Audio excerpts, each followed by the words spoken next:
तो फिर दोस्तों अगर आपसे बोला जाए कि आप कोई सामान आज खरीद लो और इसका पैसा आपको बाद में देना हो तो फिर ये कितना अच्छा होगा ना। और जो कि इस टाइम इंडिया में फिनटेक कंपनियों ने पूरा भी कर दिया और जो कि एक फास्ट ग्रोइंग इंडस्ट्री भी है। तो फिर आखिर ऐसी क्या वजह है जो गवर्नमेंट इन BNPL यानी कि बाय नाउ पे लेटर जैसी सर्विसेज देने वाली कंपनियों को बंद करना चाहती है। तो फिर क्या इन कंपनियों की वजह से गवर्नमेंट यानी RBI को घाटा हो रहा है? तो फिर चलिए इसके ऊपर खुल के बात करते हैं और आपका टाइम हमारे लिए काफी ज्यादा इंपॉर्टेंट है, इसीलिए हम इन टॉपिक्स के ऊपर बात करेंगे। और हाँ, इस वीडियो को एंड तक देखना ताकि आपको सब कुछ समझ में आ जाए। तो फिर सबसे पहले बात करते हैं कि BNPL कार्ड होते क्या है और इनके यूसेज क्या क्या है। तो फिर जैसा कि हम बाय नाउ पे लेटर के नाम से ही पता लगा सकते हैं, किसी सामान को आज खरीद कर इसके अमाउंट को हम बाद में पे कर सकते हैं। मतलब कि जो सर्विसेज हमें क्रेडिट कार्ड देती है वही सर्विसेज हमें BNPL कार्ड भी देती है, पर दोनों के ही फंडामेंटल सर्विसेज पूरी तरीके से अलग है। जैसे कि क्रेडिट कार्ड का यूज हम बस उसके मैक्सिमम अमाउंट तक कर सकते हैं जो कि बैंक हमें लिमिट देता है। तो फिर अब इन दोनों कार्ड्स के बीच के डिफरेंट को समझते हैं। और जो क्रेडिट कार्ड होता है इसे सिर्फ बैंकिंग फर्म्स ही इशू करती हैं, और अगर किसी नॉन बैंकिंग फाइनेंशियल सर्विसेज को अपना क्रेडिट कार्ड निकलवाना होता है यानी NBFC को भी अगर अपना क्रेडिट कार्ड निकलवाना होता है तो उसे सबसे पहले RBI से अप्रूवल लेना होता है। पर अगर BNPL कार्ड की बात करते हैं, बैंकिंग फर्म्स के अलावा कोई भी फिनटेक कंपनी बिना RBI के अप्रूवल के शुरू कर सकती है। एंड क्रेडिट कार्ड एक रियल फिजिकल कार्ड होता है, पर BNPL कोई भी रियल फिजिकल कार्ड नहीं होता है। ये BNPL कार्ड किसी मोबाइल एप्लीकेशन या फिर किसी प्लेटफॉर्म के अंदर भी हो सकता है, जैसे कि Amazon पे लेटर एंड फ्लिपकार्ट पे लेटर। ये भी एक BNPL सर्विसेज हैं, पर इसके लिए इनका कोई फिजिकल कार्ड नहीं दिया जाता, जिसकी वजह से हम इनकी सर्विसेज को हर जगह यूज नहीं कर सकते। और इसके अलावा BNPL कार्ड का free interest period credit card के इंटरेस्ट पीरियड से अलग होता है। और वहीं क्रेडिट कार्ड में बिल पे करने के लिए 15 डेज मिलते हैं, तो वहीं BNPL कार्ड में इसकी लिमिट 15 डेज से 45 डेज तक होती है। और इन दोनों कार्ड्स की एलिजिबिलिटी भी काफी डिफरेंट होती है, जहां कोई भी बैंक कस्टमर को क्रेडिट कार्ड देने से पहले उसकी मिनिमम इनकम लिमिट चेक करता है और एक अच्छे क्रेडिट स्कोर के ऊपर उसे क्रेडिट कार्ड प्रोवाइड कराता है। पर BNPL कार्ड्स का टारगेट ही यही होता है, जो भी कस्टमर क्रेडिट कार्ड के लिए एलिजिबल नहीं होते ये उन्हीं लोगों को टारगेट करते हैं और बिना किसी क्रेडिट स्कोर के BNPL कार्ड प्रोवाइड करवा देते हैं। और अब बात करते हैं कि BNPL कार्ड काम कैसे करता है और ये पैसे कैसे कमाता है। तो दोस्तों कोई भी कस्टमर किसी भी कंपनी में BNPL कार्ड्स के लिए अप्लाई करता है तो फिर वो उस कस्टमर की एलिजिबिलिटी के अकॉर्डिंग एक क्रेडिट लाइन सिलेक्ट करके देते हैं। क्रेडिट लाइन एक तरीके का ऑप्शनल लोन होता है जो कि क्रेडिट कार्ड के क्रेडिट लिमिट से पूरी तरीके से अलग होता है। और ऐसे ही ये कंपनी अपने कस्टमर का बिना अकाउंट ओपन किए ही डायरेक्ट उनके वैलेट में ही पैसा भेज देती हैं, यानी कि अमाउंट क्रेडिट कर देती हैं। जैसे कोई भी कस्टमर लेजी पे कार्ड के लिए अप्लाई करता है तो फिर सबसे पहले लेजी पे क्या करेगा, उस कस्टमर के एलिजिबिलिटी के अकॉर्डिंग 2000 से लेकर 10 लाख तक उसके वैलेट में क्रेडिट कर देगा। और यहाँ पर सबसे ज्यादा गौर देने वाली बात यह है कि ये जो भी पैसा कस्टमर्स को देती हैं ये इनका खुद का पैसा नहीं होता,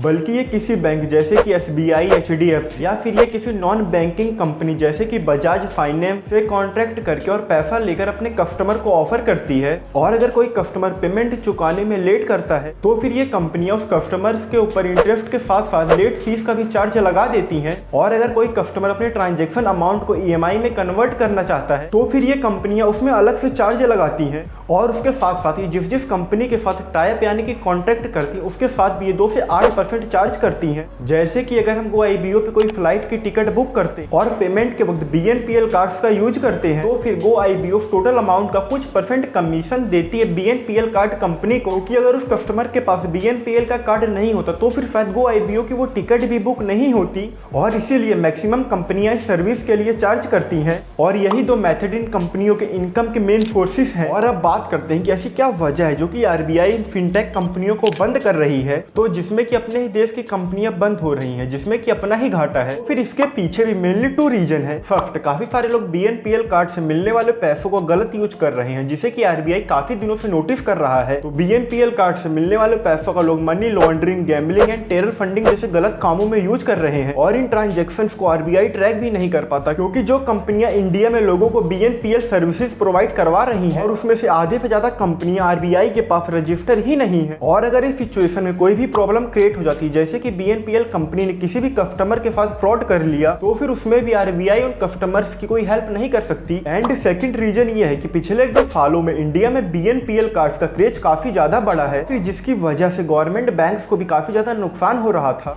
क्योंकि BNPL सर्विसेज देने वाली ज्यादातर कंपनियां बैंक की जगह NBFC से टाई अप करती हैं और इन सर्विसेज से जो कमाई बैंक को होनी चाहिए वो फाइनेंशियल कंपनियों के जेब में जा रही है। एंड चार्जेस कम होने की वजह से काफी सारे लोग क्रेडिट कार्ड की बजाय BNPL कार्ड्स का यूज कर रहे हैं, जिससे कि जो कमाई बैंक को पहले क्रेडिट कार्ड से हुआ करती थी अब वो भी होना बंद हो गई है। तो फिर अब गवर्नमेंट के इस अनाउंसमेंट के बाद सवाल ये आता है कि स्लाइस एंड लेजी पे जैसी कंपनियों का आगे फ्यूचर क्या होगा। और ये तो जाहिर सी बात है कि RBI के इस रूल के बाद इसका इम्पैक्ट काफी सारी कंपनियों के ऊपर पड़ने वाला है, पर इसका सबसे ज्यादा असर उन कंपनियों पर पड़ेगा जिनका कि पूरा का पूरा बिजनेस BNPL सर्विसेज पर ही टिका हुआ है, जैसे कि पेटीएम, फ्लिपकार्ट, अमेजोन। अगर इनकी BNPL सर्विसेज बंद भी हो जाती हैं तब भी इनके बाकी के बिजनेस पहले की तरह ही चलते रहेंगे, लेकिन स्लाइस, लेजी पे, यूनिकार्ड जैसी कंपनियों पर इसका काफी ज्यादा असर पड़ेगा और ये कंपनियां बंद भी हो सकती हैं। और आगे इन कंपनियों का क्या होगा इसके बारे में तो गवर्नमेंट के अगले अनाउंसमेंट के बाद ही पता चलेगा।